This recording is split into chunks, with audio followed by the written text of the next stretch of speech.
Next on AM 1480 WLEA, the Newsmaker Show. Here's Brian O'Neill.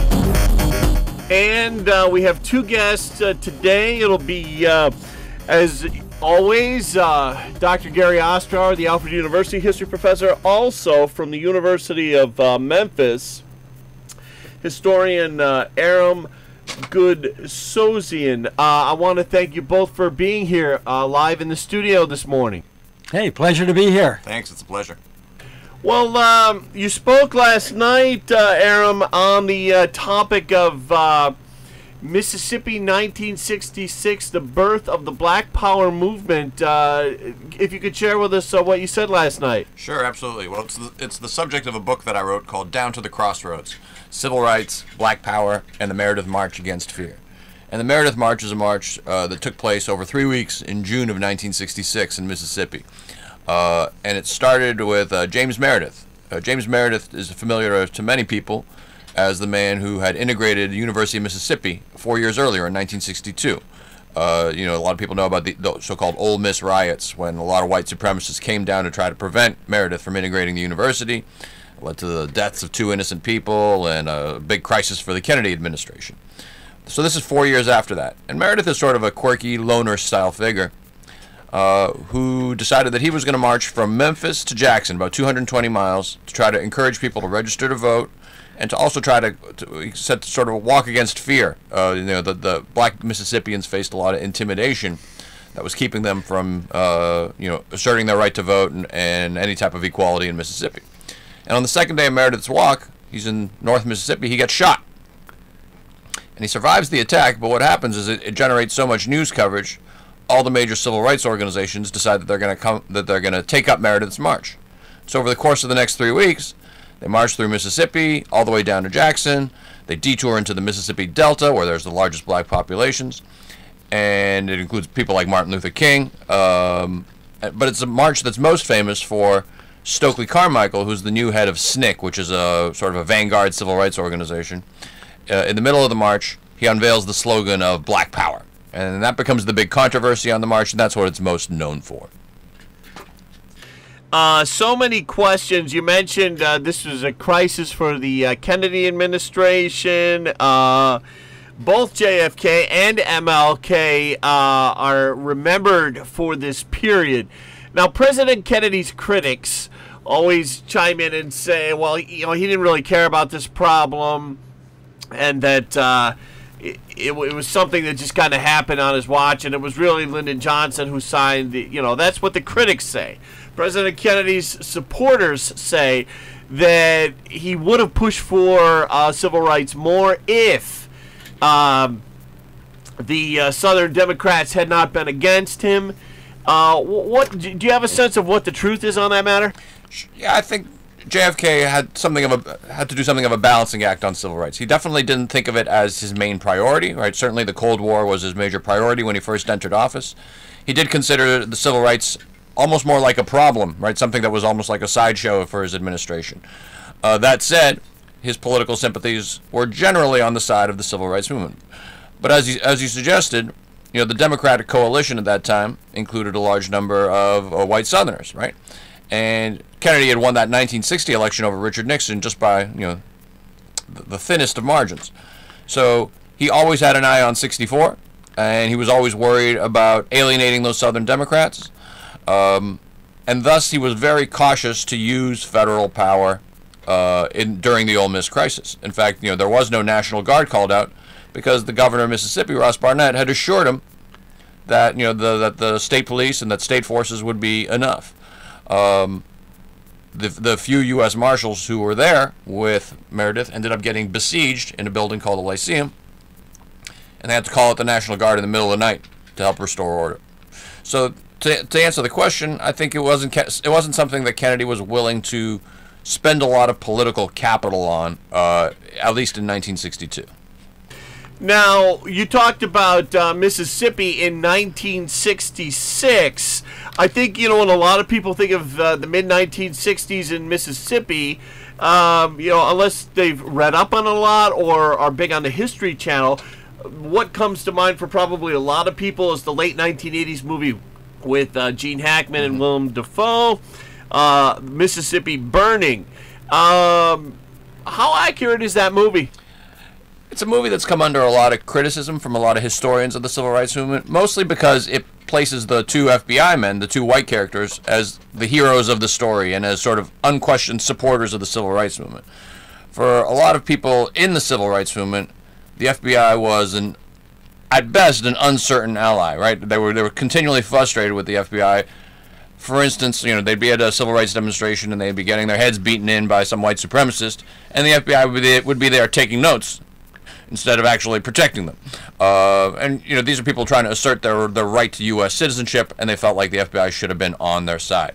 And of course, there's as came to light by the late 60s as well, there was a significant FBI surveillance of civil rights demonstrators, including Martin Luther King, who was under constant FBI surveillance through most of the 1960s. So that's been something that's somewhat troubling to a lot of civil rights historians about the way that movie creates heroes out of the FBI in the context of the civil rights movement. Very interesting. We have a guest in this morning, a historian from the University of Memphis, Tennessee, Aram Goudsouzian. And he talked last night at Alfred University about the birth of the Black Power movement in America, Mississippi, 1966. And back to your talk, we've had a lot of other questions inspired by your original statements, but let's get back to the talk and what you spoke about last night at Alfred University. Sure. So, the story of the Meredith March is a pretty fascinating story because it's a way to tell a story that involves the major civil rights leaders, Martin Luther King, Stokely Carmichael, Roy Wilkins, who was the head of the NAACP. And it's a story that reverberates back to the White House and Lyndon Johnson in terms of how he's trying to deal with this march. But it's a story that's also about sort of ordinary people, right? It's a march that passes through all these towns and small communities in Mississippi, and about their choices and their decisions about how to support the march. There's a lot of black Mississippians are facing a lot of intimidation. The whites in their community figure there's no way that they're going to house the marchers, feed the marchers, walk with them through town, show their support. They figure, this is the work of outside agitators. So they're continually surprised and shocked when black Mississippians sort of assert their right to freedom by joining this march. The former owner of the radio station, Kevin Doran, worked in radio in Mississippi in the 1960s. And when he came back, he wrote an article in the Elmira Star-Gazette about how terrible the conditions were for the African Americans there in the mid-1960s. In fact, the radio station owner caught wind of the article and called up and yelled at Kevin on the phone, the radio station's owner's wife, for putting Mississippi in a bad light back up north. Some of the things he came back with was how terrible the segregation was in terms of separate bathrooms, separate water fountains. He said there were all kinds of anti-Martin Luther King Jr. signs, calling him a communist, signs up on the road like that. Wonder where those signs would have come from.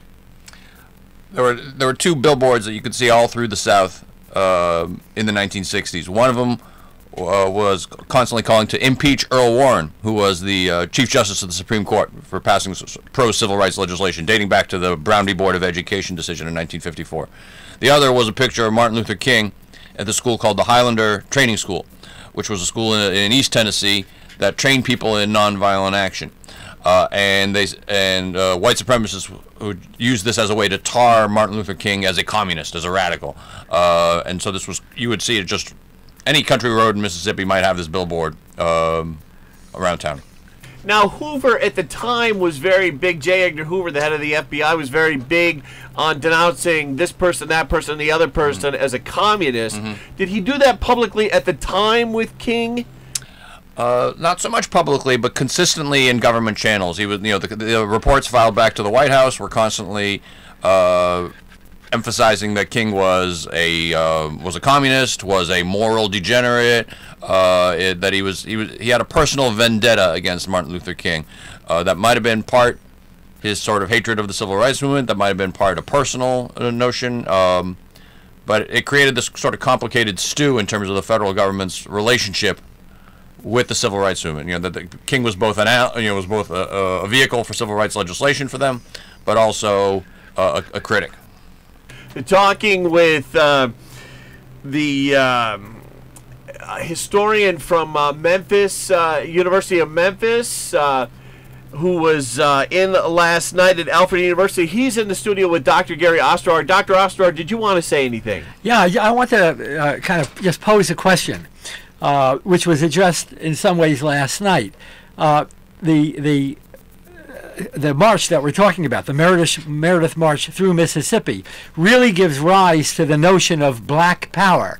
And what I wanted to ask Dr. Goudsouzian is, what do we mean by black power? What does that term actually mean? That's a good question, Gary. Black power is really a slogan and an idea and a political philosophy that grows out of the civil rights movement. And part of it is a frustration with the civil rights movement. Part of it is a critique of the idea of nonviolence, right? The idea that to achieve equal rights, you have to make this great sacrifice and be nonviolent in the face of violence, right? And nonviolence takes an extraordinary amount of discipline. It is also a critique of the whites who say that they're in support of the civil rights movement. The federal government has passed some laws by this time, the Civil Rights Act, the Voting Rights Act, but life on the ground for a lot of African Americans hasn't really changed in any significant way. So there's a sort of a frustration aspect to black power as well, but it's also sort of a positive vision, an affirmative vision. Part of the idea is that African Americans will create their own power blocks, will band together politically, and be sort of an independent political force that can then leverage their power. And the idea behind this that Carmichael always talked about is, look what the Irish did in the late 19th century. Look what the Jews did. Look what the Italians did. They coalesced together and built power, and then they leveraged that power. And it's also sort of there's a cultural aspect to it as well. The idea that African American people should take pride in their culture, in their history, in their appearance. That these are things that American culture has historically denigrated, but that has great inherent value. So black power in a lot of ways has been really influential in shaping African American life and U.S. life in general because of the ideas that it espoused.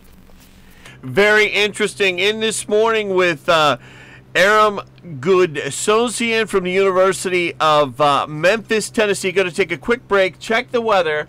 We'll be right back and continue this very interesting conversation. Stay with us. If you own your own business and need garbage removal, contact Lippincotts. And if you live in a town where you have to take care of your own garbage removal, contact Lippincotts. If you need garbage dumpsters, Lippincotts rents them, and Lippincotts can come pick up the garbage too. These days, you don't throw old electronic items in the trash, and Lippincotts can remove your old electronics. Lippincotts, for garbage removal, recycling, hauling, removal of asbestos or electronic items. For a free quote, visit LippinCottsRubbishInc.com. LippinCottsRubbishInc.com. Checking in now with meteorologist Rob Carroll, who says he's looking at lake effect snow. And where are you looking, Dansville or someplace?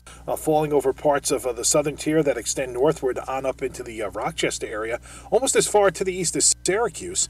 Any of that, though, should diminish this morning. We'll see more clouds and sun today, but at times the sun will make a few appearances. Temperatures are going to be up to about 40 to 45 today. Sunrise earlier this morning at 7:14. It sets tonight at 7:22. Astronomically speaking, today is the last full day of winter. We actually have the vernal equinox taking place tomorrow. Tonight will be clear, cold. We're down to 25. High pressure moves by us tomorrow. We'll start with sunshine. Clouds will start to increase tomorrow afternoon, but tomorrow's when we feature the milder temperatures. We should be about 50 to 55 tomorrow afternoon. There'll be a few showers around tomorrow night. Could be rain, maybe a little bit of wet snow mixed in, lows 35 to 40. Then scattered showers and around 45 on Thursday. It looks like some snow showers and cooler weather coming up on Friday, Brian. And we're back with Aram Goudsouzian, a historian from the University of Memphis, and also Dr. Gary Ostrower. Wanted to ask you, World War II, with the advent of the Tuskegee Airmen and blacks were being integrated somewhat. Now, they look back at that now and say, why was it that they had segregated separate troops? Why weren't they in with the whites together? But I think at the time it was an advancement. Does World War II eventually help the civil rights movement in the 60s? For sure. And I think it's important to recognize that during World War II itself, the racial status quo stayed pretty much the same. I mean, the U.S. military and the Army was segregated. Blacks fought in segregated units. But it also laid a foundation in a lot of ways for the civil rights movement, particularly in the sense of black veterans returning home from the war. When they fought, particularly those who fought in the European theater, right? In Europe, there's a much more sort of racially free atmosphere. They interacted with white people. They assumed important combat roles in the war. And, there's no sort of greater claim to citizenship than military service, right? So these are troops returning home, expecting to be treated like U.S. citizens, and instead they're facing extraordinary violence. There's a whole wave of violence against black military vets in the South in 1946, the year after the war ends. And a lot of that first generation of civil rights activists tend to be military veterans. So people like Medgar Evers in Mississippi, who's a famous civil rights activist, is a World War II veteran. His brother, Charles Evers, is as well. The Army doesn't start to integrate until Harry Truman lays an executive order in 1948, and that really, over the course of the Korean War in the early 1950s, that's really when the Army starts to legitimately integrate. But in terms of the laying a foundation and creating this generation of people who are going to be politically active and demand their rights, World War II is really critical for that. Dr. Ostrower, you knew Wally Higgins. Wally was also a professor at Alfred University, and I once was at an event where Wally was getting another medal from Congressman Tom Reed and State Senator Kathy Young, and Higgins told a very interesting story. Wally Higgins told about when it wasn't until he was working with some Southern military personnel that he really felt a little bit of, not a little bit, he really felt the prejudice. Well, I think that's correct. While he did his basic training at Fort Dix, he grew up in Rochester, and he said he never really thought himself as a black American. He was just, kind of integrated into the community, and I think that most of us know that Rochester had a fairly liberal, egalitarian kind of environment. That's where Frederick Douglass, for instance, had published his famous newspaper called the North Star back in the 19th century. So while he hadn't really thought of himself in color terms and racial terms until he got to Fort Dix, his commanding officer there during basic training was a Southerner, and this fellow let Wally know in no uncertain terms that he was indeed black. But Wally was, of course, a member of the Tuskegee Airmen. That became a fairly prestigious unit in some ways. But he never really got into combat. He was on his way to Okinawa, which would become then part, presumably, of the group that would invade Japan in 1945, if it was necessary to invade Japan. While he was on board a ship from San Diego, they got word that the atomic bomb had been dropped. One day later, his ship was ordered back to San Diego, and then 24 hours after that, it was once again turned around, and they did continue to Okinawa, and he became part of the occupation force in Japan after the war ended in August of 1945. And wasn't he the nicest guy there? He was a wonderful person. I mean, he was an institution in a way in the Alfred University community. You bet. Yeah, the late Wally Higgins, Alfred Station, couldn't have been nicer. Talking with Dr. Gary Ostrower and University of Memphis historian Aram Goudsouzian.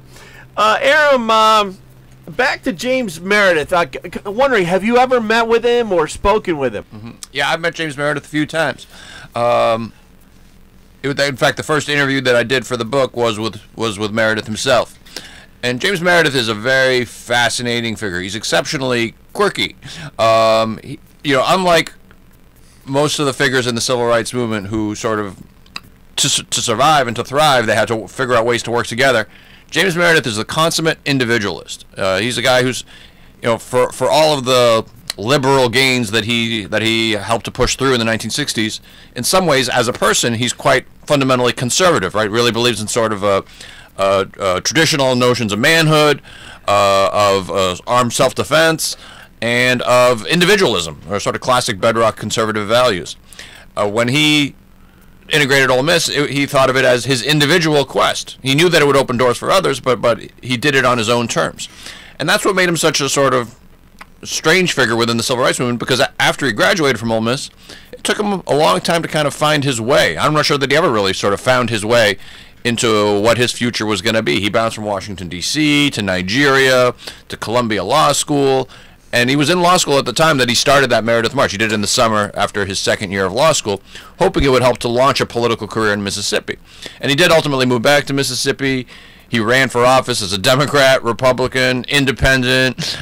He would kind of drift off into far-right conservatism in the 1990s. He worked for a time for Jesse Helms, the really conservative senator from North Carolina. And he remains this man who's kind of an institution in Jackson, Mississippi. Like, he hangs out at a supermarket coffee klatch most mornings with just this group of regulars.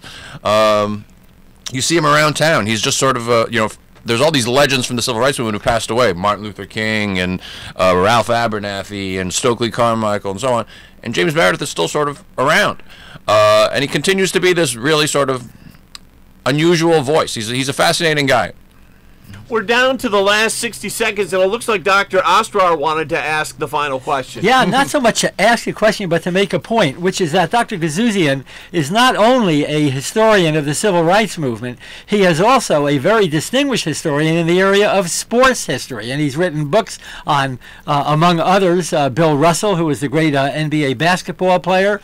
He has written about Babe Ruth. He's written about Muhammad Ali, Wilt Chamberlain, and so forth. I did want to ask, how did you get involved in all of this interest in sports history? It worked where my interest in sports history is what got me interested in African American history. That's what got me interested in civil rights history, because sports is a way to talk about all the values and all the big themes that animate American history, right? It's a vehicle into understanding what makes us the American people, and that got me, because African American athletes have been such an important part of sport history. That's really what got me interested in the larger questions of civil rights and racial equality. Well, Dr. Gary Ostrower and Aram Goudsouzian, University of Memphis, Tennessee, I want to thank you so much for coming in this morning. Our pleasure. Thanks so much.